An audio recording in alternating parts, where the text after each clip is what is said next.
Welcome to Connected Families Discipline That Connects videocast series. For more information, you can visit us at connectedfamilies.org. Hi, I'm Lynn Jackson, and this is Chad Hayengay, one of our licensed marriage and family therapists at Connected Families, and today we're here to talk about a common parenting challenge of power struggles. So, Chad, how do you know when you've gotten yourself into a power struggle with your child? Yeah, there are a couple key indicators, but the primary one is that as parents we feel really angry about our child's behavior. And there's, we talked about in one of our videocasts about attention, where it's really this sense of, you're driving me crazy, child, okay? We're feeling annoyed about that.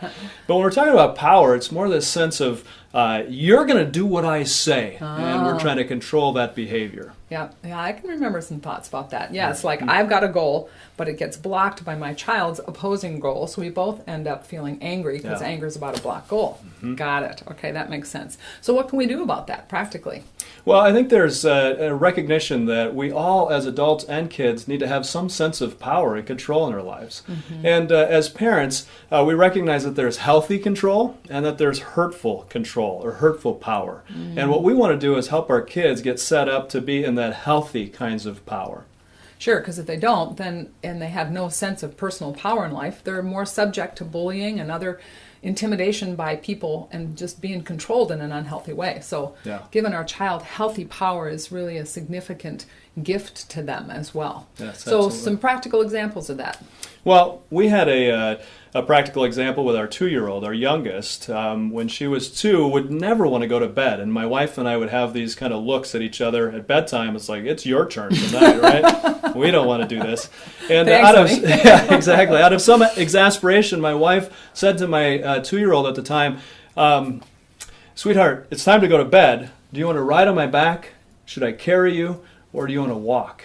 And she kind of took a step back and thought, no, none of that. And she said, no, I don't want to go to bed. And my wife said, no, do you want to ride on my back? Do you want me to carry you, or do you want to walk? Oh, so it took a little gentle persistence, it sounds like. Yes, here are your options. Okay, bedtime isn't one of them, but how you go to bed is within your control. And she said, I want to ride on your back. And it was the beginning of really the end to that big struggle that we had day in and day out, night in, night out. Yeah. Wow, that's kind of cool. So how does this apply to a teen? Yeah, good question. Last night, we was going to go fresh here. We were going to go shoe shopping for track shoes, and we've got to have the shoes, and the school was saying, go to this place, and they'll fit you and do all this stuff. And I knew, because I've been there before, $140. And I said, sweetheart, we have X number of dollars to spend.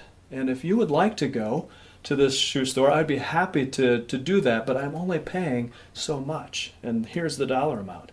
And so it's up to you. If you want to go there and you pay out of your own money for the remainder cost, then fantastic. If you want to go to this less expensive store where I know they have great shoes, and we've bought lots of shoes there before, I'd be happy to pay up to this dollar amount, and I know you can get something good for that. And after just the thought about that, no big power struggle in terms of no, yes, but just this choice option. Here are your options. Here's what I would be willing to do as a parent. Now you get to decide how you want to work through that.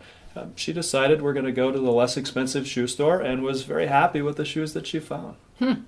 So you actually helped her to think through her decision, weigh the different options, and make a wise choice. Yes. So it's not only about avoiding power struggles, but it sounds like it's about building wisdom in your child as well. Yes, and giving them some sense of control, while as parents we get to set the expectation or our limits and then offer the choices to our child.